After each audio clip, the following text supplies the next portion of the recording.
Bueno, en el piso hoy nos visita Alejandrina Barri, que es legisladora de la Ciudad de Buenos Aires por el FIT Unidad. Pertenece al Centro de Profesionales de los Derechos Humanos.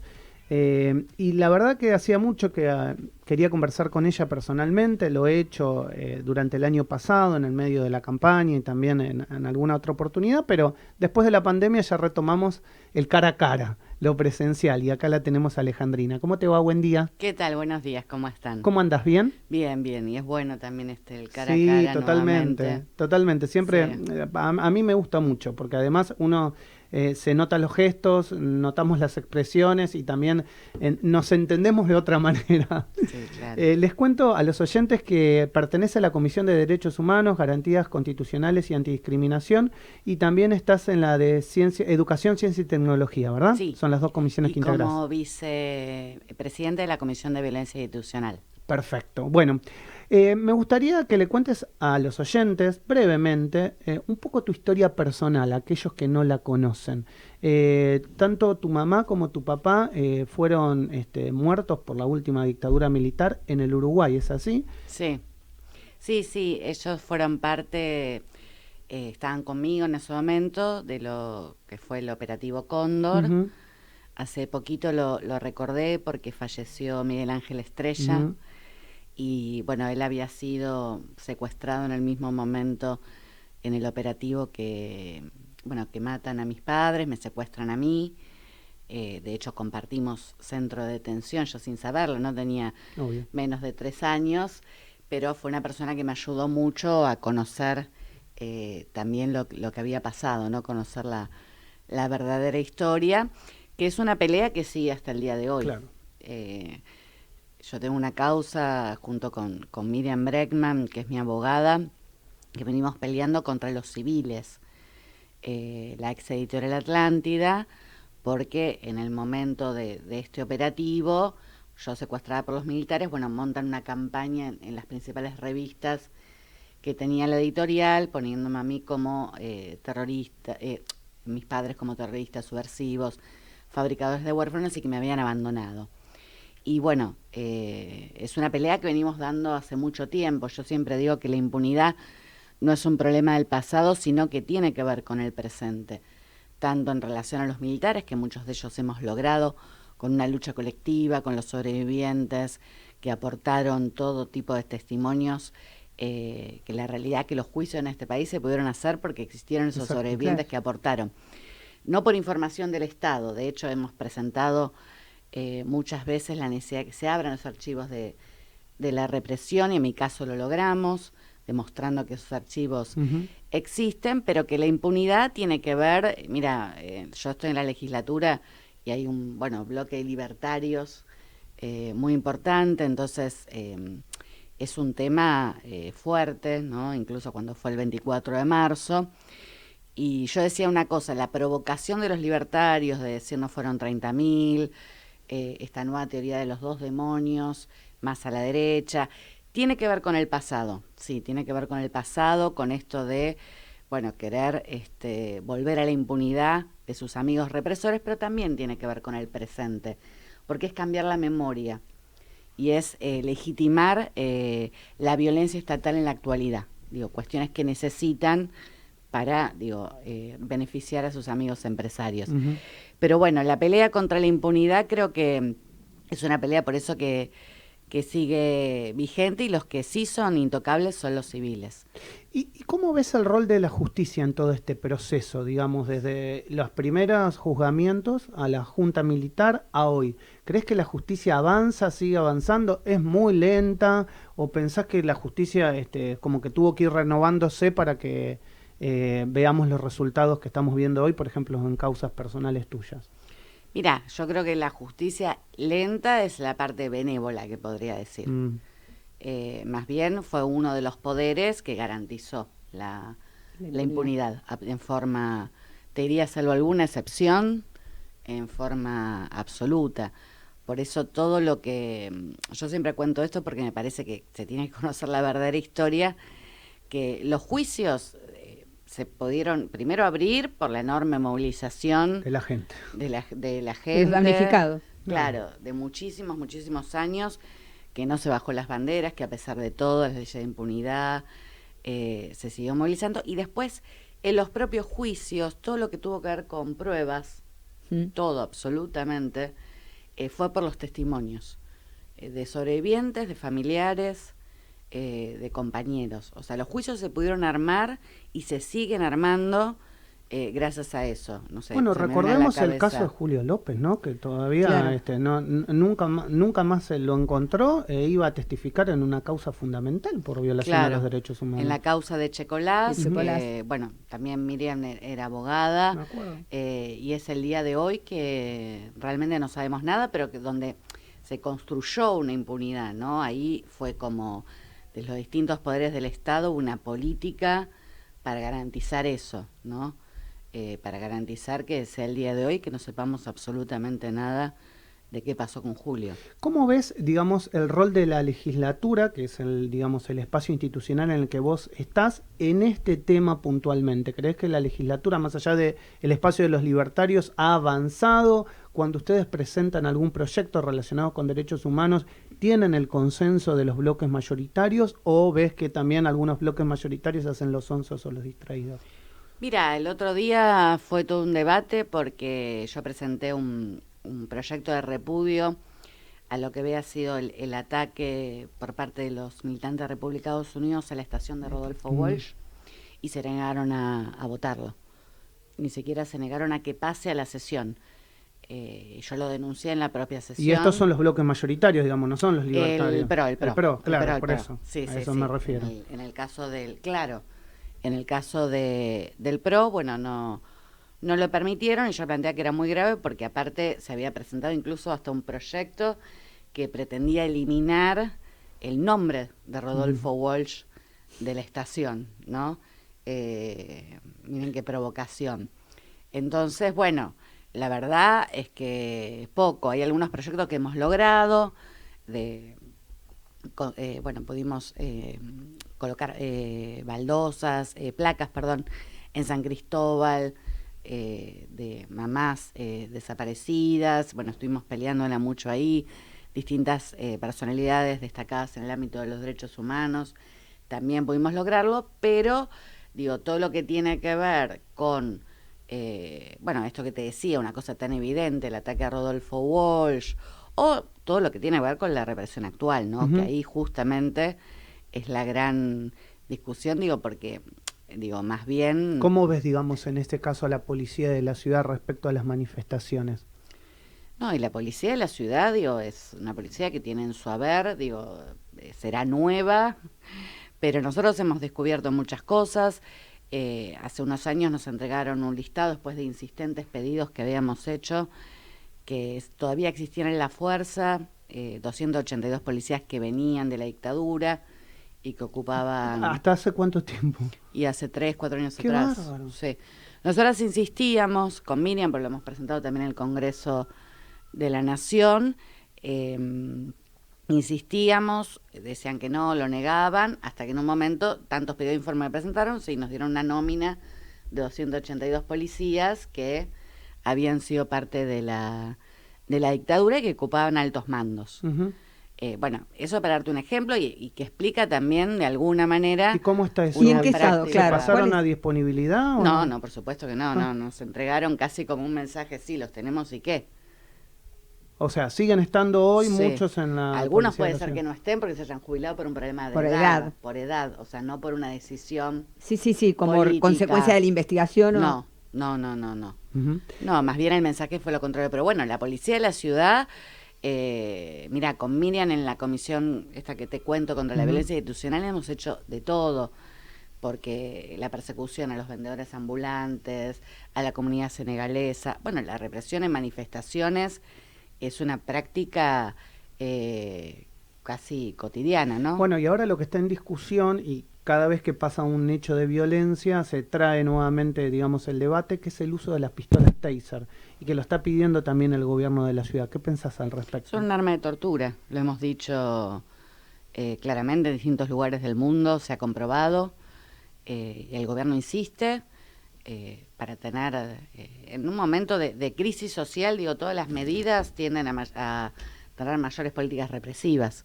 Digo, porque ustedes ven, digo, fueron ante el movimiento de desocupados que se manifestaba, mamás, yo estuve en una comisión también donde las recibimos ante estos dichos de Larreta de decir que usaban a sus hijos como escudos, que era algo que decían a nuestras mamás en la dictadura, o sea, una cosa realmente muy grave. Bueno, no dice, no, hay que sacarle los planes.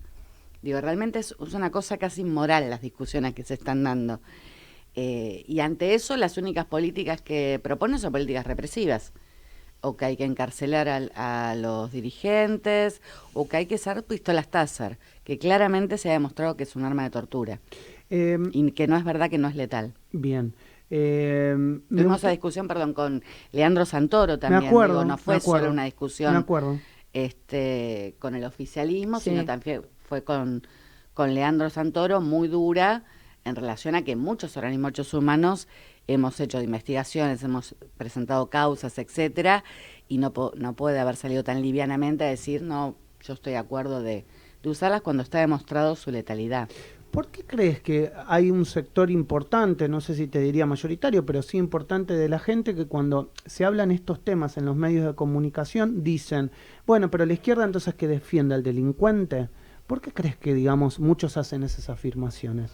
Yo creo que está instalado desde la derecha, ¿Es ideológico, digamos? ¿Pensás vos que es ideológico? Sí, yo opino que hay una política de instalación de la derecha, justamente en todo sentido, digo, de construir enemigos, ¿no? De construir enemigos, y en este caso los enemigos son los pobres, cada vez más. O sea, Milei y, bueno, diríamos Marra, digo, que está en la legislatura, más bien, yo lo que pienso que son una agenda, ¿no? Una agenda que se va imponiendo, pero todo el resto va girando a la derecha con eso. Sí, entonces, eso se ve, viste, que muchas cosas de las que trajeron, inclusive en materia económica, es como que el PRO se ha sumado a muchas de las propuestas en materia económica que traen los libertarios. Sí, sí, así es. Entonces, para mí, digo, con esa discusión, si usted defiende a los delincuentes, etcétera, digo, se busca construir enemigos que siempre son los más pobres. Nosotros planteamos claramente que si sigue habiendo, digo, por supuesto hay un problema enorme que tiene que ver con las condiciones sociales, pero también tiene que ver con que la policía, si existen los grandes delitos de narcotráfico, de, robo de autos, desarmaderos, etcétera, no pueden funcionar si la policía no está involucrada. Y eso es lo que nunca nadie quiere meterse. Andy. Mi pregunta es, hablando sobre los movimientos sociales, últimas semanas se habla de un movimiento antipiquete, ¿no? Esto de antipiquete. ¿Qué opinión tenés vos y cuál crees que puede llegar a ser una solución no tan fuerte como la que se plantea, en este caso, a los liberales?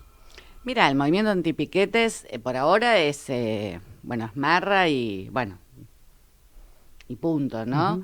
Creo que lo hemos dicho claramente, es un movimiento inmoral, o sea, donde son muy fuertes con los débiles y con los poderosos, digo, con los que ellos representan, ¿no? Los grandes empresarios, porque en la Argentina la realidad es que no es que hay solo pobreza, lo que aumentó normalmente es la desigualdad. Entonces, el trato hacia los pobres, hacia los que menos tienen de este movimiento, es la contracara de lo que recibió los representantes de la sociedad rural que se movilizaron el otro día.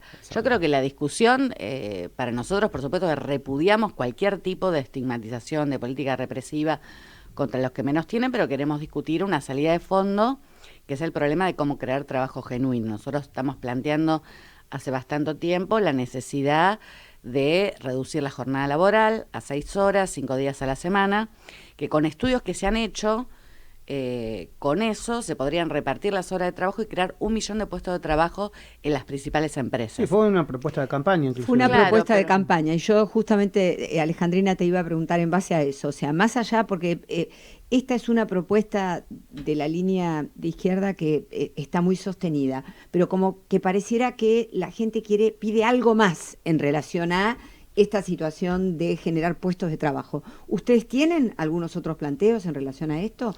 ¿O solo están limitados a la reducción de la jornada laboral, que es tan discutida, o sea, porque la realidad es que es tan discutida, entonces, ¿cuál es la salida?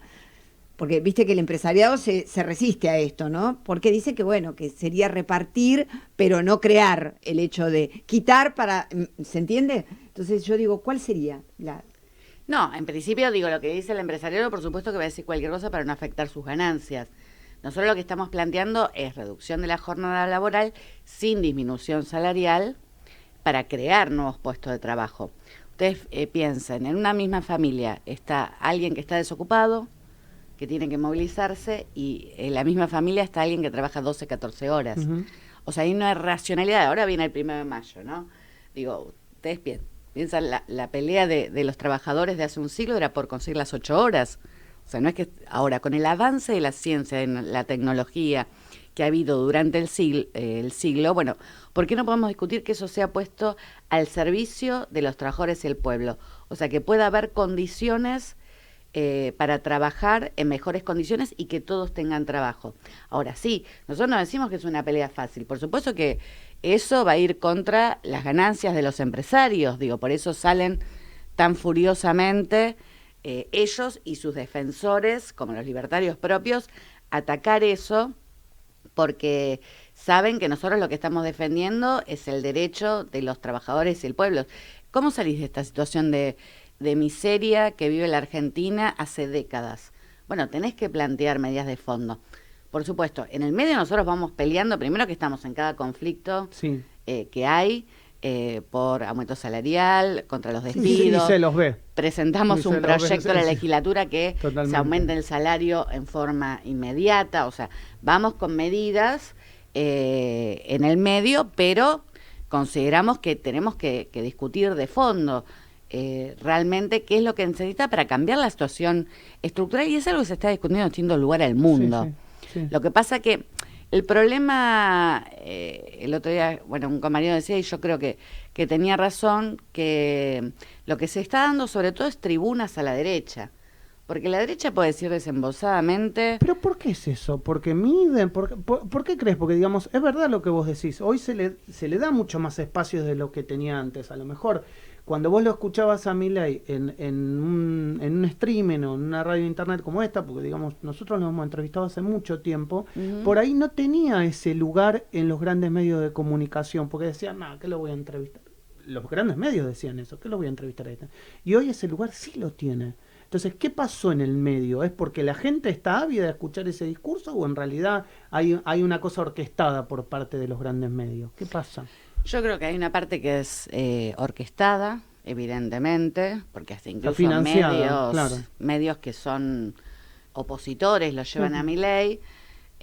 Sí, me parece que tiene que ver con... Por supuesto que se basa en una cuestión de mucha bronca. Hay una base, sobre todo contra los políticos, etcétera. Aunque él sea representante de esos grandes empresarios que definen la política de los propios políticos, pero hay un interés de que se instale Milei, como yo le decía antes, como una agenda del gran empresariado, o sea, que pueda plantear el programa más a fondo, que a veces el PRO no lo puede decir abiertamente. Ahora, igual Macri ya lo está diciendo abiertamente, flexibilización laboral, una nueva reforma jubilatoria. Hay un interés en relación a eso. Y yo también opino que de un sector del peronismo también es funcional. ¿En qué sentido? En decir, bueno, viene este monstruo. Entonces, si viene este monstruo, agarremos lo que hay. Agarremos lo que hay y no peleemos por otra con cosa. El status quo. Así Quedémonos como con el status quo, claro. Con esto que conseguimos y no peleemos más de fondo. ¿Por qué no se discute más? ¿Por qué se discute tanto contra Milei y no se discute contra nosotros? Por ejemplo, esta propuesta de las 6 horas. Claro. Y nosotros somos una tercera fuerza nacional. Sí, totalmente. Sacamos 25% de los votos en Jujuy. Bueno, acá en la Ciudad de Buenos Aires con Miriam Bregman hicimos una elección muy importante y sobre todo en el conurbano de la provincia de Buenos Aires, en los sectores más humildes. O sea, somos una fuerza y una fuerza orgánica aparte, que es lo que no es Milei, que no pudo ni siquiera presentar listas en los centros de estudiantes. La última que te hago, y no me parece menor, es el tema del sistema de reconocimiento facial por parte del gobierno de la ciudad, que se ha conocido en estos días. Bueno, que obviamente había personas que estaban de alguna manera siendo seguidas por este sistema de reconocimiento. ¿Qué pensás al respecto? Y qué van a hacer desde la legislatura, si es que ya le han pedido a D'Alessandro que se presente a explicar. Sí, yo presenté inmediatamente un pedido de interpelación a D'Alessandro y también presentamos la anulación del sistema de reconocimiento facial. O sea, las dos medidas. El pedido de interpelación tiene que ver con que hicieron una conferencia de prensa hace poquito, bastante secreta, donde si no tienen nada que ocultar no habría razón por la cual no pueden venir a la legislatura a escuchar, claro, las preguntas que tenemos los legisladores de por qué hay una lista en las que están también mis compañeros Nicolás del Caño, Miriam Bregman, pero un montón de referentes, Estela de Carlotto, periodistas, como, un montón de periodistas. Bercovi se enteró al aire. ¿Por qué lo tienen que manejar de esa manera? Son muy republicanos, pero recusaron al juez porque no les gustó la medida. Entonces nosotros este jueves va a haber sesión nuevamente, vamos a insistir que tiene que presentarse. Pero a su vez presentamos la anulación del sistema de reconocimiento facial, porque cuando se votó hace 2 años, en plena pandemia, que era un proyecto en realidad que presentó el propio peronismo, se llamó la ley Neira.